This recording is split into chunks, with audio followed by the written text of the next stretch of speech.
If you've ever followed behind one of those mosquito trucks when you was little that would come through your neighborhood spraying those chemicals, if you ever followed behind it on your bicycle and just inhaled all those fumes, you might be entitled to some kind of compensation.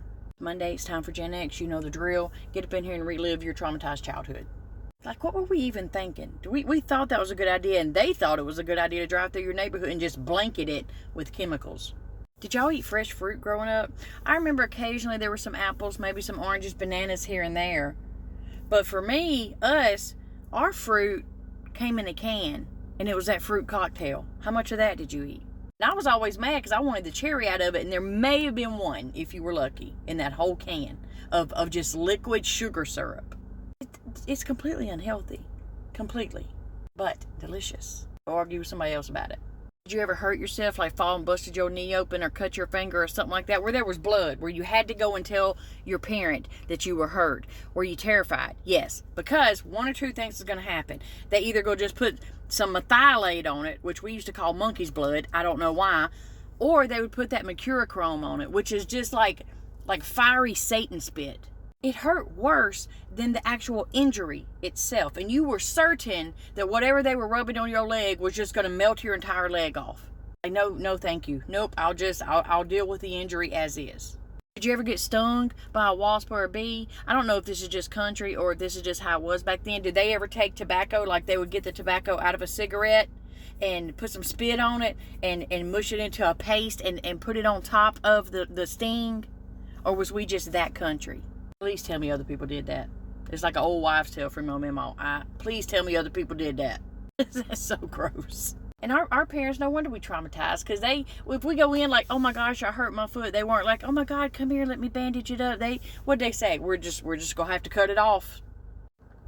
What? No. And they would go reaching for scissors or a knife, like, well, come here, we're just gonna have to cut your hand off. Oh, middle age, honey, ain't even nothing to joke with, because your bones and your muscles within your body act like they don't work for you no more. Because if I go to get up off the sofa or get up out of the bed and I get it on the first try, you know what I mean? Like, I stand straight up. First of all, I get a head rush and think I'm about to fall out on the floor. Secondly, within my own mind, because I got up on the first try, I feel like He-Man. Like, I have the power. And put in all that work to get up and then don't even remember why I came in this kitchen. I can remember song lyrics word for word from 30 years ago. Make it make sense. I know kids today, if they find one of them old picture albums, you know what I'm talking about, with all them Polaroids and that 35mm film developed and put in there, they probably looking at it thinking we was all possessed because everybody had red eyeballs. That's one thing I miss about this day and age, especially as a photographer. I tell people all the time, you never know how important pictures are until that's all you have left of somebody. So take the picture, honey. Don't matter what your hair looks like. But I miss the nostalgia. Kids today don't know that nostalgia of sitting around and looking through that old photo album and having your mama or aunt or mom or somebody tell you, oh, that's Uncle so-and-so. That's your Aunt so-and-so from way, way back then. They don't even care about it anymore. That's sad. These kids today gonna have to be telling their future grandchildren, trying to tell their love story of them and old Papa, how they met, and she's just gonna be like, well, it was on a Sunday and he came into my DMs. That's sad. And kids today will never appreciate how long it took in the yard. If you found a patch of dirt and you took them Hot Wheel cars out there, how long it took to build an entire city for those Hot Wheel cars. You had roads, you had hills, you built some highways, a neighborhood. That was so much fun. I'd like to see adults do that now. Speaking of which, when are we going to schedule this Gen X cookout? All right? It's summertime. I'm ready to be in the yard and a baby with a rib in my hand. When is that happening? Let me know. Don't pull up. The kids even forage in the woods nowadays? No. They don't. When we were little, y'all know, we were gone from our house like 12 hours a day from sun up to sundown on the weekend in summertime. My parents had no idea where we was. We'd be 7 miles away, playing in a ditch, jumping off of a roof of old abandoned, warehouse or something like that. They had no idea, but we were foraging in the woods. In the woods, we was eating them apples, them old green apples off the tree that would tear your stomach upside down. We was eating berries that we found on a random bush. Honeysuckles. Were you that country? Were you out here eating honeysuckles? Maybe them wild green onions? I have to tell you, I really thought quicksand was going to be more of an issue. You know what I'm saying? Because we really prepared for it. I was terrified of quicksand when I was little because you can't get out of it. According to the movies, that's it. And we kept asking the question over and over, but still to this day, nobody told us how to get to Sesame Street. Where is it even at?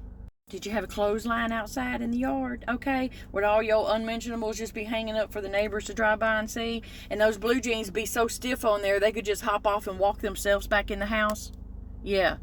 Sometimes them clothes have you smelling like that old couch that be on your Meemaw's porch.